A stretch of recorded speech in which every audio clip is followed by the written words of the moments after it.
ರಾಜ್ಯದ ವಿವಿಧೆಡೆ ಸುಮಾರು 13 ಕೊಲೆ ಮತ್ತು ದರೋಡೆ ಪ್ರಕರಣಗಳು ಸುಮಾರು 3 ದಶಕಗಳಿಂದ ಪೊಲೀಸರ ಕಣ್ಣು ತಪ್ಪಿಸಿ ತಲೆಮರೆಸಿಕೊಂಡಿದ್ದ ದಂಡುಪಾಳ್ಯ ಗ್ಯಾಂಗ್ನ ಹಂತಕ.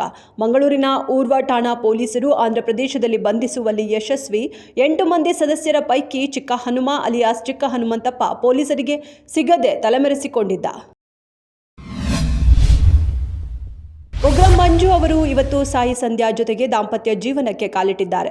ಧರ್ಮಸ್ಥಳ ಶ್ರೀ ಮಂಜುನಾಥನ ಸನ್ನಿಧಿಯಲ್ಲಿ ಗುರು ಹಿರಿಯರ ಆಶೀರ್ವಾದದೊಂದಿಗೆ ಹೊಸ ಬದುಕಿಗೆ ಕಾಲಿಟ್ಟಿದ್ದಾರೆ. ಉಗ್ರ ಮಂಜು ಅವರು ಮದುವೆಯಾದ ಹುಡುಗಿ ಸಾಯಿ ಸಂಧ್ಯಾ ಸ್ಪರ್ಶ ಆಸ್ಪತ್ರೆಯಲ್ಲಿ ಅಡ್ಮಿನ್ ಡಿಪಾರ್ಟ್ಮೆಂಟ್ನಲ್ಲಿದ್ದಾರೆ. ಬಾಗಲಗುಂಟೆ ಪೊಲೀಸರು ಹಿಂದೂ ಸಂಘಟನೆಯ ಕಾರ್ಯಕರ್ತ ಪುನೀತ್ ಕೆರೆಹಳ್ಳಿಯವರನ್ನು ಬಂಧಿಸಿದ್ದಾರೆ. ಗೋಮಾಂಸ ಸಾಗಾಟ ವೇಳೆ ಚಾಲಕನಿಗೆ ಹಲ್ಲೆ ಮಾಡಿದ್ದ ಕೇಸ್ನಲ್ಲಿ ಕೋರ್ಟ್ ನಾನ್ ಬೇಲಬಲ್ ವಾರೆಂಟ್ ಹೊರಡಿಸಿತ್ತು. ಕೋರ್ಟ್ನಿಂದ ಜಾಮೀನು ಪಡೆದು ನ್ಯಾಯಾಲಯಕ್ಕೆ ಹಾಜರಾಗದ ಹಿನ್ನೆಲೆ ಪುನೀತ್ ಕೆರೆಹಳ್ಳಿಯನ್ನ ಬಾಗಲಗುಂಟೆ ಪೊಲೀಸರು ಬಂಧಿಸಿದ್ದಾರೆ.